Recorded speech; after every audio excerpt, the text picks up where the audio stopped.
a week or more ago, I started writing a paper about what we had done to Iraq for the past 10 years, and yes, for the past 22 and a half years, and how it compares with other horrific events in human history around the globe. And a dozen or more people sent me incredibly useful comments. They sat down and read this incredibly monotonous litany of horrors and made it much better. And that, all of that assistance made me feel like there was really a peace movement around me these 10 years later. And yet, I learned at least as much as I did from all of those people from sitting here next to Andy for 10 minutes. And I think we have to listen to the voices of people who are from Iraq, who are in touch with people in Iraq. And this is, this is one of the most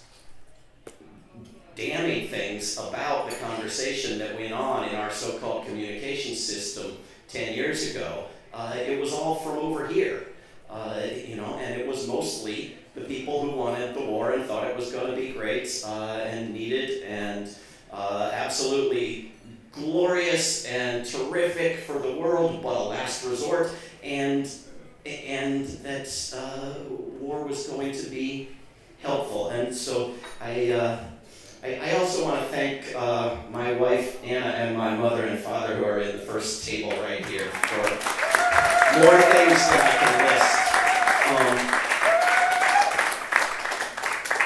But if you look at the polling that's been done during this war and occupation and up until very recently, a majority of Americans believe that this war was bad for the United States. And they've said that since at least 2004. Bad war, we should end it, we should never have begun it. This is often the case once a war has begun. It becomes very, very hard to stop. Everybody says we shouldn't have started it. And that the war, on the other hand, has been good for the people of Iraq. This is majority opinion in the United States. So when you have a majority saying we should end it, what they mean is we don't want to go to the financial expense and the expense in our own blood of U.S. soldiers to continue this work of philanthropy for the people of Iraq. You also have a plurality, a strong plurality of Americans who believe not only that Iraqis should be grateful, but that in fact Iraqis are grateful for this war. Okay, so this is the level of misunderstanding that we're up against. You then have, and this is, I'm giving you basically, I'm skimming through my summary that's at the top of this, what became an 86-page thing, that's at warisacrime.org and davidswanson.org and a great website called Cold Type that made it look good. It almost looks like a book now. The other argument that I take on in this paper, it's developed in recent years in academia in the United States, is this idea that war is ending. That over the millennia, over the centuries, the decades, recent months and weeks, that war is on its way out of our culture, that fewer people are being killed, that fewer wars are being waged, that violence is a thing of the past, that we should stop worrying so much about wars because it's almost over as a phenomenon, and maybe we should worry a little bit about genocide, understood to be the killing of anybody by non-Americans or enemies of the U.S. government, but not war. War is, not something to worry about. And central to this argument, that's made by people like Steven Pinker and Jared Diamond and Daniel Goldhagen, and the central to this is the idea that recent wars, like Iraq, have been much, much better than we imagined. That they have not been nearly as bad as we think.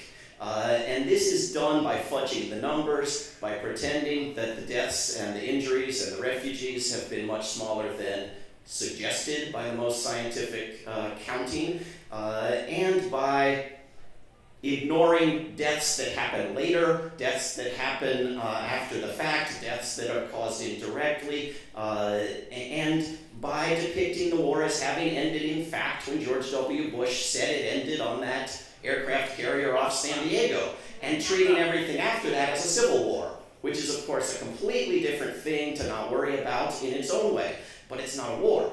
And so I wanted to actually look at what I could find and consider the most reliable information, and Andy can tell me whatever's wrong in it, and see how did this war compare to other horrific things in world history. It looks like about 1.4 million Iraqis killed, in excess of what Andy just described as the low point in Iraqi history up until then. That is the incredible rate of death and suffering after years of sanctions and bombs. 1.4 million dead above and beyond that rate of dying during this latest war, this war that was originally called the Operation Iraqi Liberation, or OIL, oil. And 4.2 million additional people injured. 4.5 million or so people forced to be refugees. Now, it is ordinary practice in the United States to describe the US Civil War as the worst war ever. And I get charts and graphics and papers and columns and studies from progressive, well-meaning people listing the financial costs of war, the costs to our troops, and the Civil War is always the worst. Well, Iraq just lost about 5% of its population dead. The US Civil War was perhaps 2.5% of US population, right? So one is worse than the other in those terms. I mean, these are comparisons that are hard to make, but just in those numbers. You look at World War II, far and away the single worst thing to occur in a limited space of time in human history. And you look at it by country, and you're looking at 3 or 4% dead in Japan. You're looking at 1% in France or Italy, less than 1% in the United Kingdom, 0.3% in the United States in World War II of our population killed. So when you talk about 5% of the nation of Iraq killed, plus the injured, plus the traumatized, plus the refugees, plus the destruction of the infrastructure and the society and the degradation of a culture, you're not talking about a surgical regime change that had some glitches in it. You're talking about one of the most horrible things ever to happen to a nation in the history of the world. And we ought to come to terms with that. If you consider those figures of Iraqi dead and the US dead, the US dead in this war are about 0.3% of the dead. Now, typical US news reports on the dead in the war in Iraq include exclusively that 0.3%. This is how Americans manage to not know the extent of the suffering for the people in Iraq. This 0.3% keeps coming up again and again. In fact, if you look at the financial value that the US government places on a US human being's life, the lowest figure you can come up with, and you compare it with the highest figure that the US government's been willing to pay out, and in combination with Blackwater, been willing to pay out for an Iraqi human being who was killed, they're valued at 0.3% of the value of a US life. This invasion involved 29,200 airstrikes, with another 3,900 over the next 8 years, with the targeting of civilians, journalists, hospitals, ambulances, and the extensive use of what many people would call weapons of mass destruction. Cluster bombs, white phosphorus, depleted uranium, and a new kind of napalm, all used in residential areas. You have birth defects, cancer rates, infant mortality skyrocketing in Iraq. You have water supplies, sewage treatment plants, hospitals, bridges, electric supplies devastated and in many cases not repaired, as Andy just talked about in Baghdad. Healthcare, nutrition, education, incredibly damaged, nowhere near where they were 10 years ago. And this is following the worst sanctions in modern history. You have money spent to reconstruct Iraq that never in any period rose above 10% of what was continuing to be spent to destroy Iraq. A third of the money being spent to reconstruct Iraq was also spent on so-called security. So that went into the militarization, and much of the rest spent on corruption in the US military and in US contractors. The educated, this is beyond the refugees, the educated, as Andy has said, those able to, have fled Iraq. The best education system, the best universities in what we call the Middle East, in Western Asia, 22 years ago, now possibly leading the region in illiteracy. By one measure, 80% of teachers in Baghdad gone. For years, the occupying forces intentionally broke down the society of Iraq, encouraged sectarian violence and strife that was not there before, and the repression of rights that had been enjoyed even under the government of Saddam Hussein. The incredible escalation of violence that we were always told would happen if US troops ever withdrew didn't happen. But Iraq remains a very, very violent place with many indications that it could easily become much worse. And the US military leaving, the CIA doing the exact opposite. So our help may continue to be unhelpful for some time. The region has been destabilized, and of course, hatred for the US government has been created in Iraq and elsewhere around the world, the exact opposite of the stated intention of making us safer.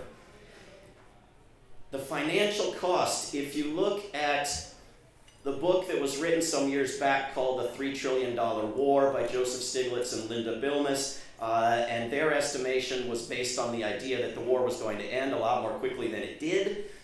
They estimated $3 to $5 trillion as a conservative estimate of the real cost. Direct expenditures plus expected expenses to care for veterans, the impact of the price of fuel changing, and lost economic opportunities. If you take $5 trillion, and other studies by Linda Bilmes and others suggest now that it's actually much higher than that, but you take $5 trillion and imagine what you could have done with it positively. Right? By one figure from the United Nations, you could end hunger, you could end starvation in the world for $30 billion. If that's right, if it's anywhere close to that, you could take something like 167 years of ending hunger.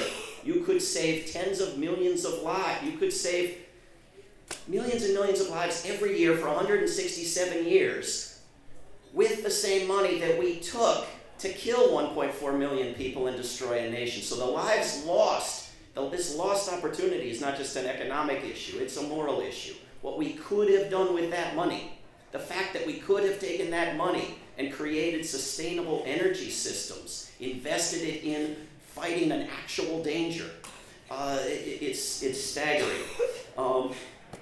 A very sanitized version of all of this war, of how it began and of what it was, is now in history books, in our schools.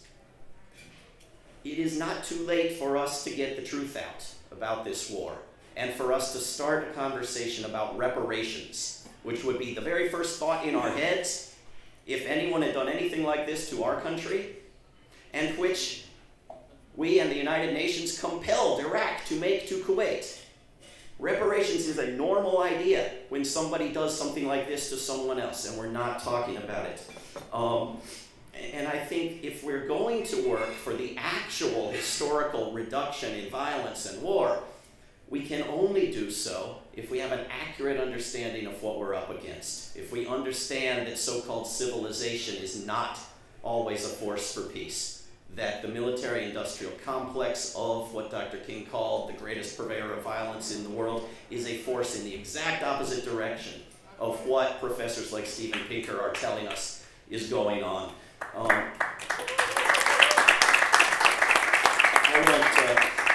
I won't go too much longer because I want to have questions and comments and discussion, but I will say that I wrote a book called War is a Lie because I was being told that there was something unique about Iraq, that this was the first time a president had lied us into a war.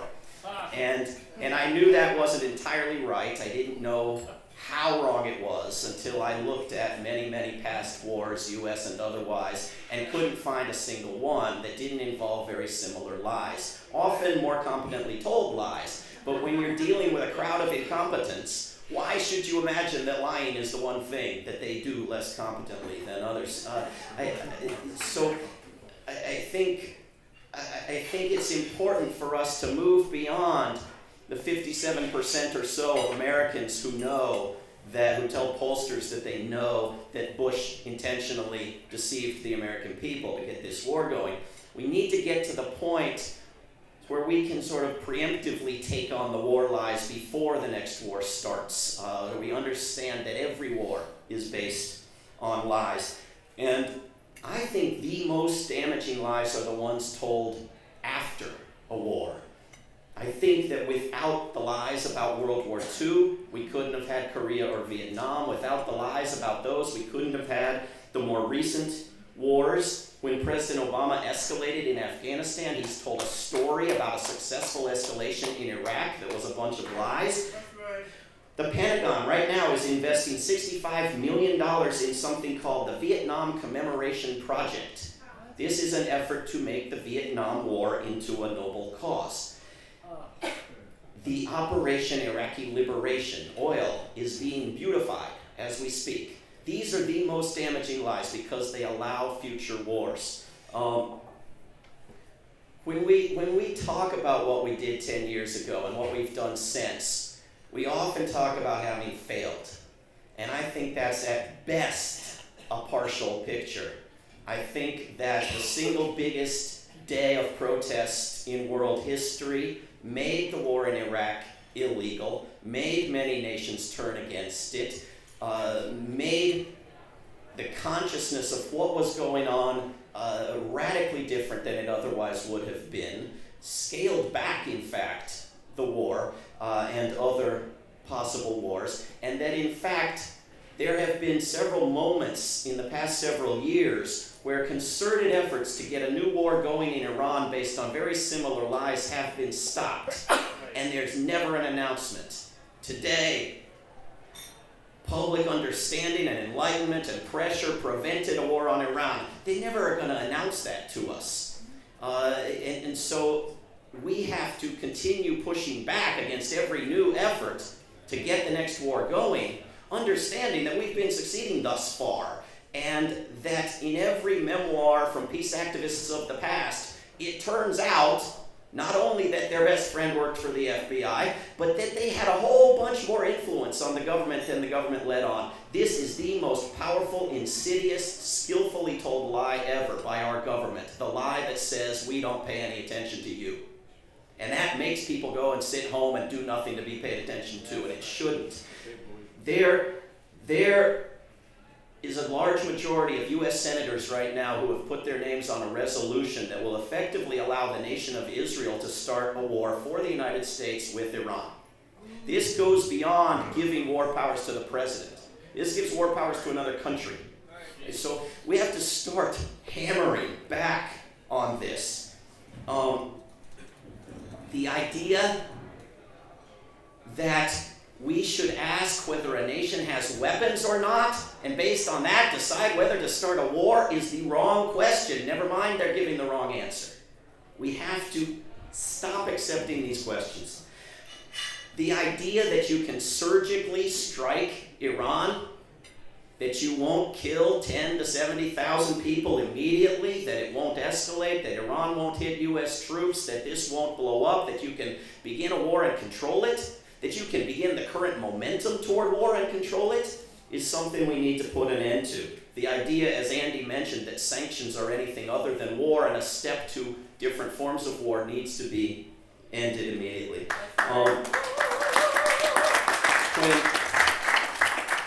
I was speaking earlier today with someone whose portrait has been painted by a Robert named Kathy Kelly, and she was in Iraq for shock and awe, and a bunch of peace activists were in Iraq for shock and awe, and Around the 28th, they were told they had to leave.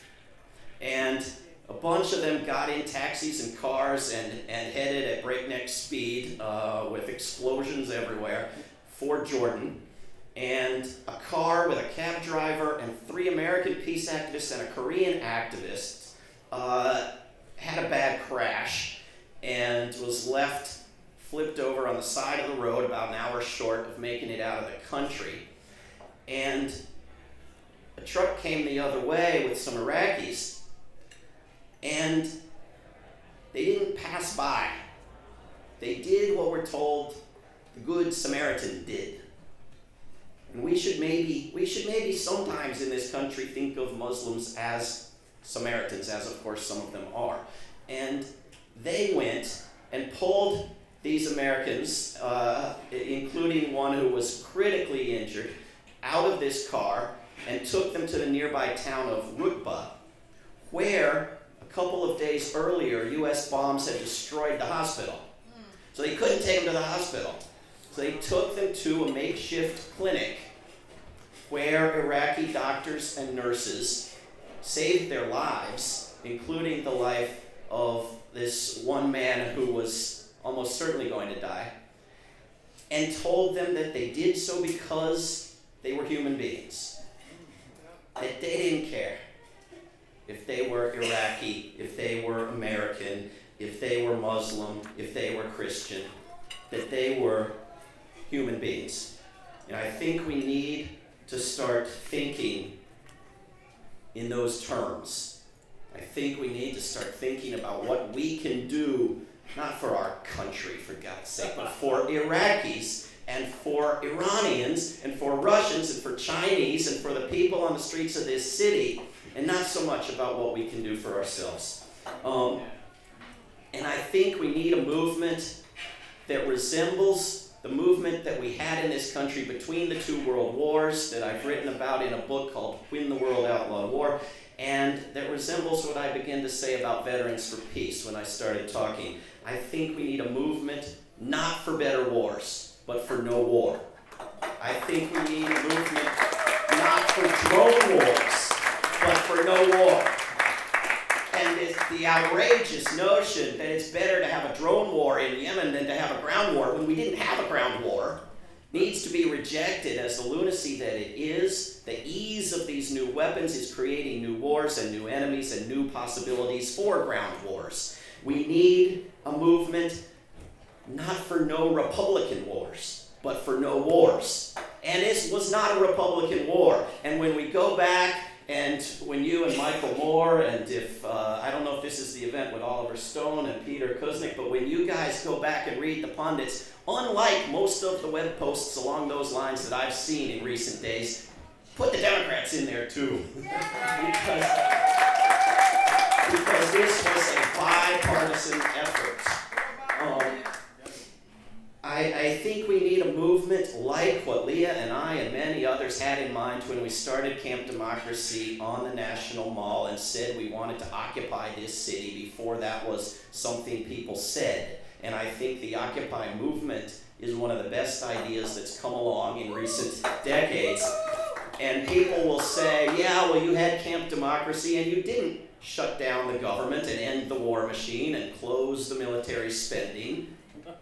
Leah Bolger, who's been one of our best activists for the past 10 years, just said that Camp Democracy made her more of an activist. You never know what success an effort is going to have and what it's going to turn into years later. There is more activism in this country and in this city and in this room than anybody will tell you. There are plowshares activists in this room facing decades in prison for opposing our war machine. There are activists with Witness Against Torture who are now not going to eat for a week because nobody in Guantanamo is eating, and they're passing out and they're getting sick because they're protesting a death camp that our government refuses to close.